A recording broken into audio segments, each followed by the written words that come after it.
Yıllardır yatıyorum, ranzamda yaşıyorum, mazgalı dinliyorum, aç kapıyı.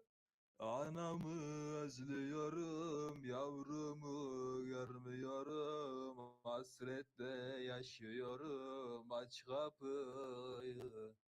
Anamı özlüyorum, yavrumu görmüyorum, hasretle yaşıyorum, aç kapıyı. Aç kapıyı gardiyan, sevdiklerim yok burada, aç kapıyı gardiyan, duramam buralarda, aç kapıyı gardiyan. Hasretim ben anama, aç kapıyı gardiyan.